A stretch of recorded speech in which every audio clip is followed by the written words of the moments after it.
সম্মানিত ভিউয়ার্স ও মাছ চাষি ভাই ও বোনেরা, আশা করি সকলেই ভালো আছেন। দেশ ও প্রবাস থেকে যারা আমার এই ছোট্ট ভিডিওটি দেখছেন তাদেরকে অনেক অনেক প্রীতি ও শুভেচ্ছা জানিয়ে শুরু করছি আমাদের আজকের ভিডিওতে আপনারা দেখতে পারতেছেন তেলাপিয়া মাছের পানা। আর আজকের ভিডিওতে আপনাদের সামনে আলোচনা করব কিভাবে আপনি অল্প সময়ে তেলাপিয়া মাছের পানা চাষ করে বাজারজাত করবেন।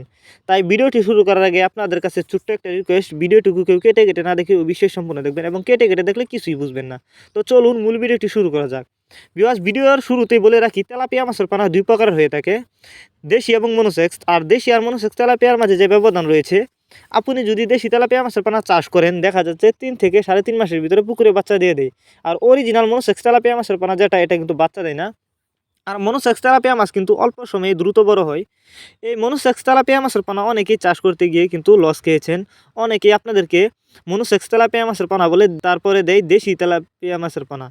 যে কারণে আপনাকে যে কোনো প্রতিষ্ঠান থেকে এক সাইজের এক ক্যাটাগরির পোনা যদি আপনি চাষ করেন, তাহলে কিন্তু বেশি লাভবান হতে পারবেন।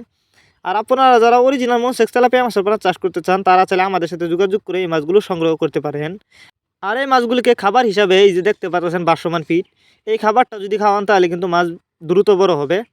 আর মনোসেক্স তেলাপিয়া মাছের পোনা ক্রয় করার সময় এক সাইজের এক ক্যাটাগরির পোনা দেখে শুনে ক্রয় করবেন। অনেকেই বায়োফ্লক পদ্ধতিতে তেলাপিয়া মাছের পোনা চাষ করতে চান, তারা চাইলে মাছগুলো বায়োফ্লক পদ্ধতিতেও চাষ করতে পারেন। আমরা বাংলা কাপ জাতীয় মাছ থেকে শুরু করে ক্যাটফিশ জাতীয় মাছের চারা ও পোনা সরাসরি হোম ডেলিভারি করে থাকি। আর যারা সরাসরি আমাদের ঠিকানা আয়সা নিতে চান, তারা চাইলে আমাদের ঠিকানা আয়সাও নিতে পারেন। আমাদের যোগাযোগের ঠিকানা মাইমিসিং ত্রিশালদোলা। এগুলো কিন্তু ট্রিটমেন্ট করা মনোসেক্স তেলাপিয়া মাছের পোনা। আপনি যদি এই মাছগুলি চাষ করেন, পুকুরে কোনো বাচ্চা দিবে না এবং অল্প সময়ে চাষ করে মাছগুলো বাজারজাত করতে পারবেন।